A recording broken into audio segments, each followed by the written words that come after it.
Okay, today we're going to be learning Leibniz's rule for derivatives of integrals. We usually learn this in the second semester of engineering calculus, but I'm going to actually do the full rule. Usually in in calculus, we only learn a truncated aspect of this formula, and I'm going to give you the full formula just to be more complete. So let's put an equal sign right here. There we go. Okay, so what we want to do is be able to take the derivative of an integral, but we're going to have the integral be not only a function of x, the function that we're integrating, not only be a function of x, but also be a function of not only a function of t, but also a function of x. So we'll need to take the derivative of this arbitrary function, and this is the formula. I'll go through it just really quickly. You might not understand it until we do our example.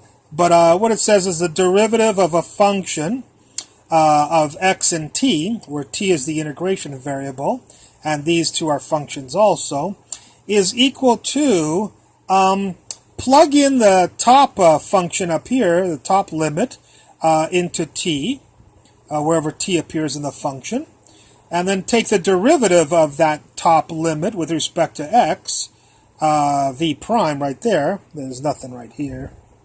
This is just garbage. V prime, multiply it. Minus, it's almost like you're evaluating the integral. Minus, plug the u into the t wherever it appears in the function. And times the derivative of u right here as a function of x right there. So this will be a function of x. This will be a function of x right here. Plus, take the partial derivative of this function with respect to x right here, and then evaluate this integral right here. Okay? So, we're about to do that. Let's try an example. For instance, if somebody gave us this function right here to integrate, let's see if we can obey this rule. It says, go get the function. Okay, I got the function right here. And stick in the top limit wherever t appeared. So t appeared right there, so 2x went right up there. Do you see that? And t appears here, so 2x goes right there. So the top limit went wherever t appeared, up here and down here. And then multiply by the derivative. Remember, it said to multiply by the derivative of that top limit. And here I did. I multiplied the derivative of 2x is 2, so I did that. Minus, plug in the bottom limit. Remember, plug in the bottom limit. So the bottom limit is x wherever t appears. So put an x right there and an x right there. I did that. There's an x and there's an x. And times, I'm sorry, I didn't write that out, but it's a little bit arbitrary, times the derivative of this bottom limit x, and the derivative of x, of course, is 1. So it didn't change the answer, but I didn't write it. And then we're not done with the formula. We have to do plus, and we'll have to do the partial derivative of the function, this function, with respect to the partial derivative with respect to x. So the derivative of this with respect to x is, it's an e function. T is constant, so it's like a 7 is here and a 7 is here. So the derivative of the e function is, leave it alone, times the derivative of the exponent. The derivative of the exponent, x, is 1. 1 times t is t, and so there's the t right there that I'm leaving alone, the derivative. So this right here is the partial derivative of this function with respect to x, like we have in the formula right there. And then we'll need to do the integral from x to 2x of this. So let's do the integral of this. The t's cancel here. And we'll just have e to the xt.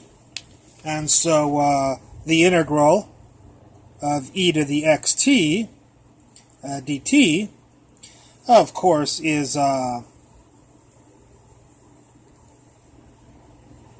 Well, the derivative of an exponential function is leave it alone times divided by the derivative of the exponent, and the derivative of the exponent with respect to t, because we're doing the integral with respect to t, is the derivative of x times t is t to the 1 is 1 t to the 0, so 1 times x. So there we put the x right there. So the integral of this with respect to t is equal to this right here. And then we'll have to evaluate it from x to 2x.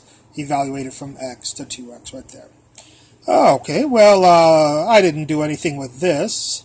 I didn't do anything with that. But I'm going to evaluate this. We'll stick this in the integration variable, which again is t. So stick 2x in here. I did that right there. You get 2x times x is 2x squared. And you'll get an x on the bottom. Minus... and then stick x in the t right there. And so we get e to the x squared over x.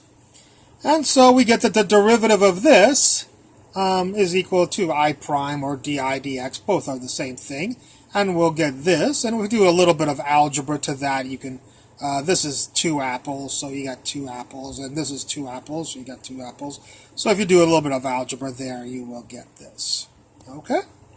So that's the full rule for the derivation of Leibniz's rule for the derivation of integrals.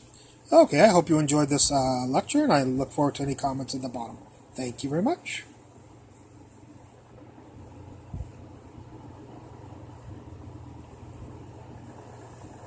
Oh, I'm sorry. This is 2x squared right here. We lost a little 2 right there, so that's 2x squared. And this one is e to the x squared. Okay, so now I just did the errata right on here. That's 2x squared, so 2x squared. We lost the little 2 guy there. Okay, so now it should be accurate. Okay, now I hope you enjoyed this lecture and its errata. And look forward to any comments at the bottom. Thank you very much. I'm glad I caught that mistake.